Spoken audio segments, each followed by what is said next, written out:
Gorot Village, ada di unig gamin ti Janhay di adagay ta. And datoy madamanganagan na tata. And you have chosen to be Country Club Village. So nakita tayo deta. But what is more important, tatangarabi. Diyak na mo kasano nga pasalamatan dahito nga grupo ta. Dahito ti kadaklan nga grupo nga naadaw iti pinagpasikir dato'y Good Governance Alliance. Oh, yeah. So siguro kat sapol nga at indugan basit ti may baga tayo, santo may baga tayo di ay agpaypayso. Now, siguro no irugi tayo ijay revised city charter yun. Yeah? Because under the revised city charter, mabalin mo siguro ng estudyante kay history na dato yung ti Janhay gamin idi 216 hectares laeng ti titulo na. But na-expand to by virtue of General Order 48 idi making 735 hectares ti reservation ti Janhay. Records will show nga adamat ti increase na datoy gimakal hanggang na 635 ngayon di masitmat na i-reduce nagado records nga nagado ti exclusion na. So hantay mo nga muno niya ti exact nga area na ti Janhay. But it na-create ti BCDA under Republic Act 7227 kuna na ijay section 7 nga 540 hectares shall be transferred to BCDA, particularly dito'y Janhay. So, kasi lang basihan tayo dahil BCDA law saying that Janhay is 570 hectares. So, na-create the special economic zone that special economic zone tayo by virtue of Proclamation 420 nakakabi ijaypi man nga 570 hectares. Gamiti ruwarda jay 198 Proclamation 198 nakakabi ijay nga 540 subject to survey. Then hantay nga na maamuan nagsursurvey gayam ti Janhay. Nagsursurvey da and then it was not with the participation ti Ciudad ti Baguio. Hantay nga amo. So irwar datata dayta revised city charter nakakabil matbitan nga this Janhay shall have 625 hectares subject to survey palain. And it does not include the area ti Voice of America kanday pa Ambassador's Cottage. So ano inayon mo dayta the total area of Janhay will be 677 hectares. 677 dayta kinakakabil jay charter. So dayta nga inopose piman ti City Council na kunada nga apay nga increase yung ti area. Apay nga increase tayo ti area ti Janhay. It is not correct to say that the area of Janhay as transferred by Republic Act 7227 is 625 ta naglawag mat nga 570 laeng ti in transfer ti 7227. So that was the issue. So idi na-criticize dayta charter nagirwar ti corrective bill na ni Congressman, omnibus bill to correct errors in the city charter. That will include the very controversial section 23 nga kuna na ijekat ipantayo amin nga resolution tayo, ordinances tayo, je Trinidad. Then section 50 may papandiyay di kano bayad ti pinagilako ti daga mapan ijay treasurer ti City of Baguio.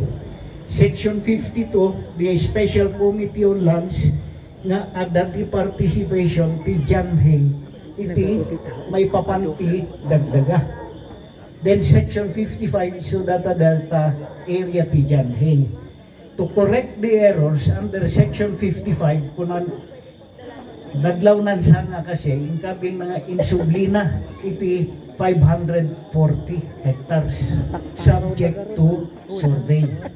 Yung idinaprobaran kay Congress data, idinapan ka ni Presidente na veto. Nabeto. So, we are left with the erroneous, useless charter. The provisions na from Section 50 to Section 55, particularly on lands, awan ti Serbina. Oh. So, niyang iti effect na diay veto. Why did the President veto the proposed amendment? Very gross, gamin dahil nga amendment. Very gross yung mistake. Dapat kat awan kumang agkamali ti agaramid dita. Very gross. No kuma abogado kat Nakita na, no, nabasa na. gross ignorance of the law. Dahil so siguro kung ano yung presidente at inaramid mo dahil nga kamalin, sika mismo ti mangdalus dahil nga kamalin. Sa one thing more ijay, kung the observation ti Office of the President, apay nga kontra ang JBCDA law, kung ano mo, J7227. But what is more important now is the nabeto nga baro nga House Bill. The House Bill 8505 na replace or na substitutan the Senate Bill 2647, dito more important. Tamalagip yung kading at one time kat nagrukukod kayo ti areas nga kunada nga isegregate da. Malagip yun diyan. Under a proposed bill 9428. At dating areas di barangays, in the different barangays, 12 barangays. At ang ipinirukukod na ma-segregate kuma from Janhay. Dayta. So, nirukukod yun. Siyempre, datayo ka nagadupi man ti magibagbaga nga nabayagan nga kayat mi nga adati titulumi maalam mi diya sinaksakop mi. That was the sentiment ti kadwan. Ang ngabalin nga bayadan mi.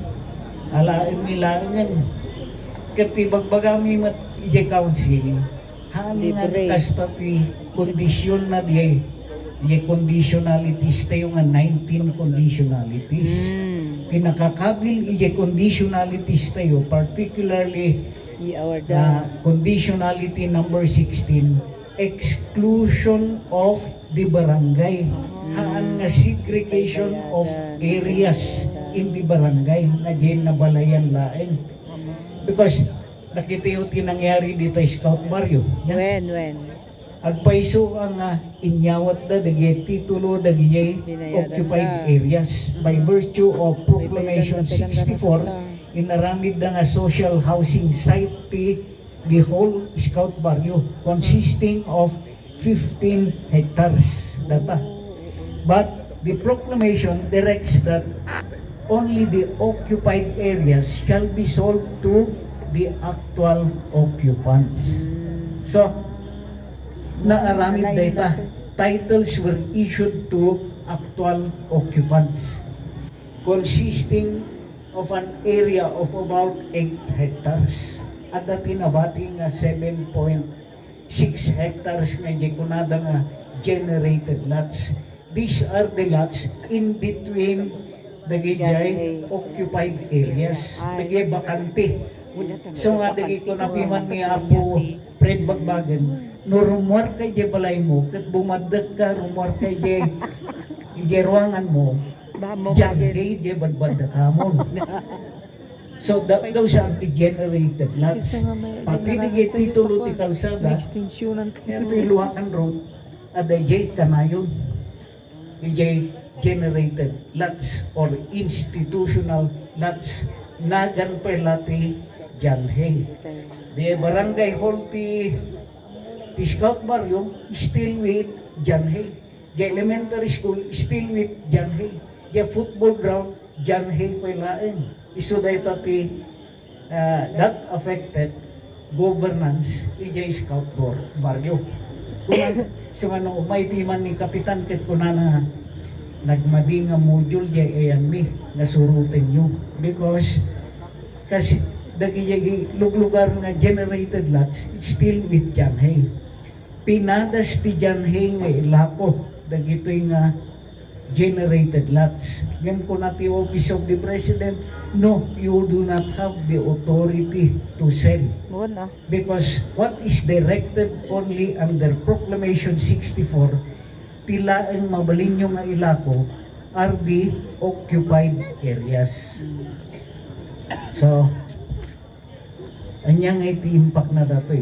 What is more important actually than the segregation that is intended under 9428 kat datoy na veto nga bill nga nagrugi ti House Bill 8505 nga na-substitutan ininaprubaran ti lower house na panjay Senate nagbalin nga Senate Bill 2647.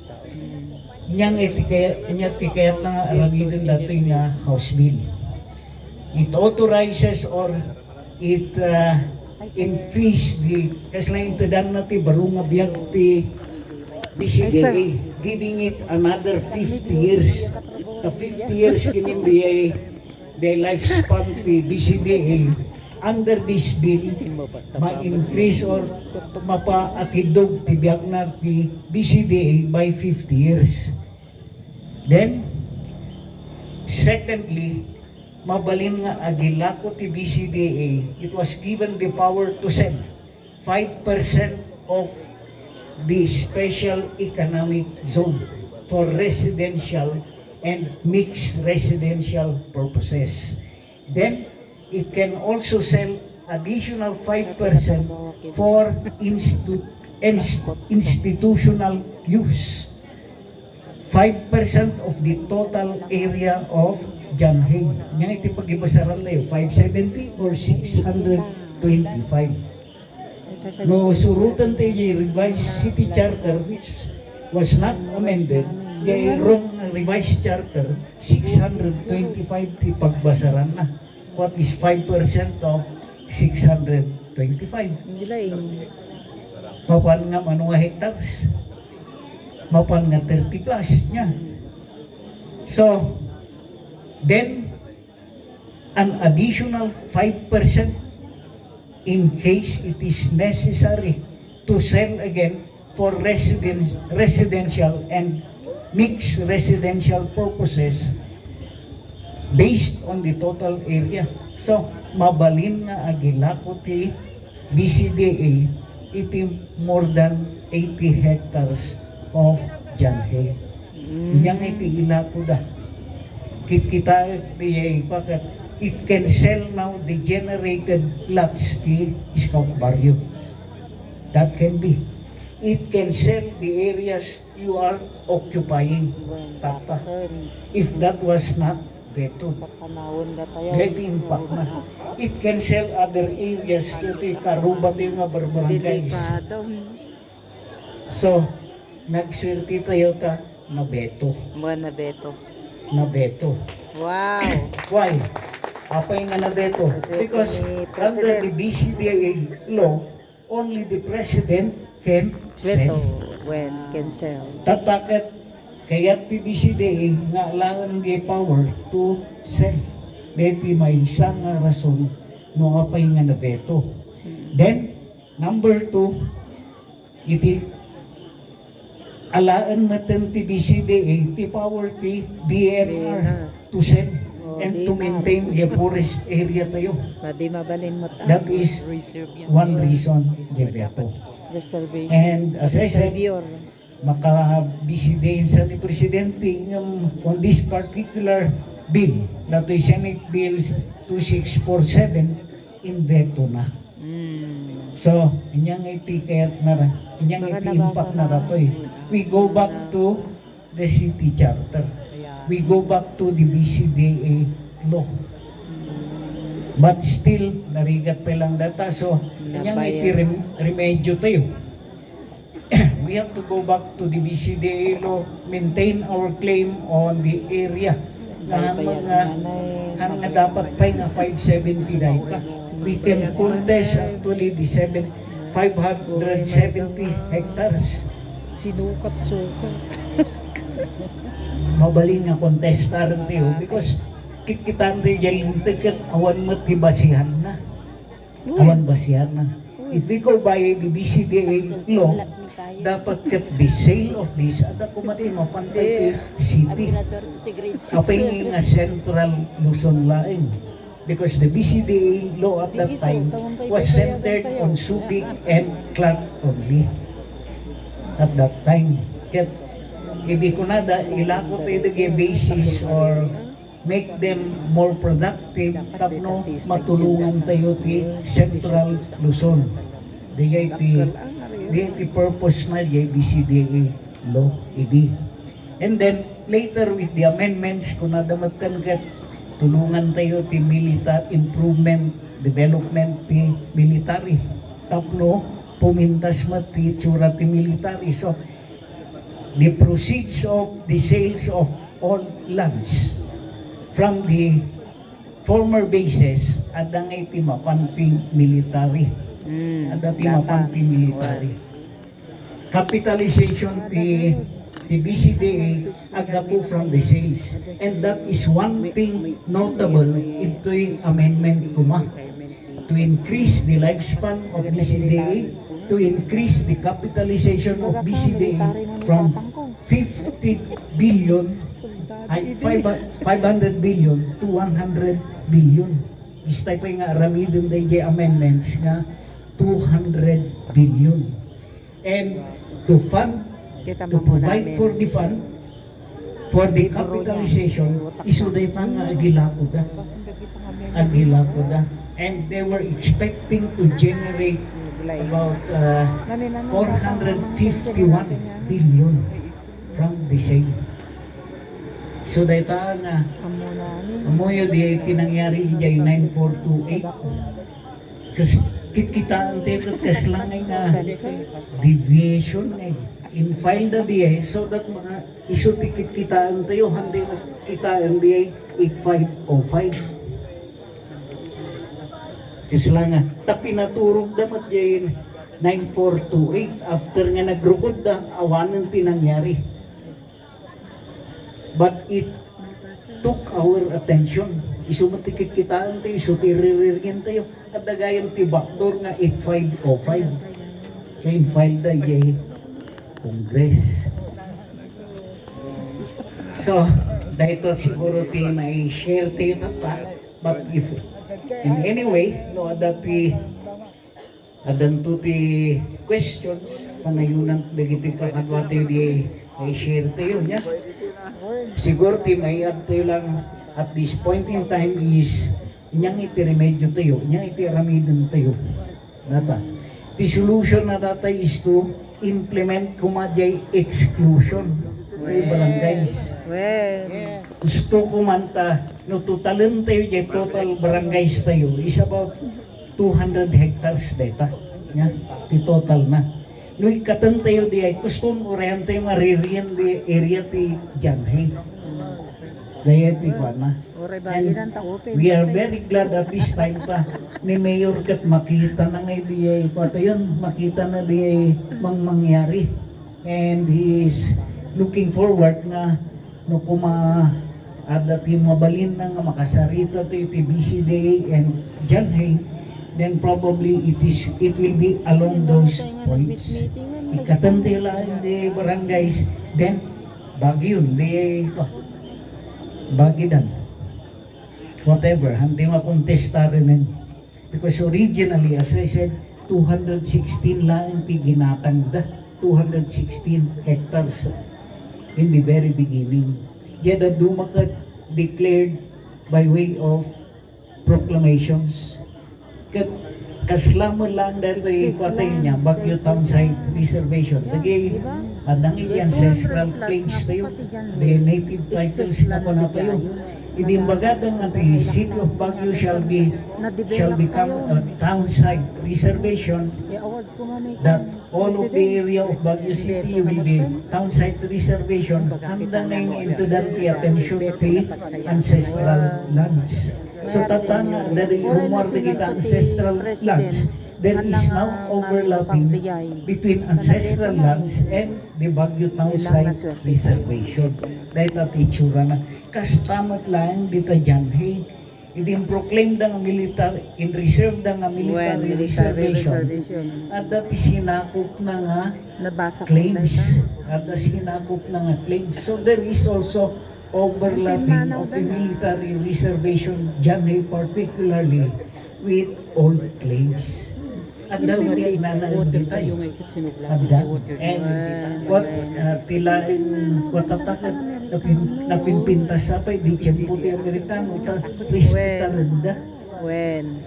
May meron. Tatakot nagrigat tayo makasarito ti Janhin. So, panayon tayo kadang ito kakabsat ko dito isang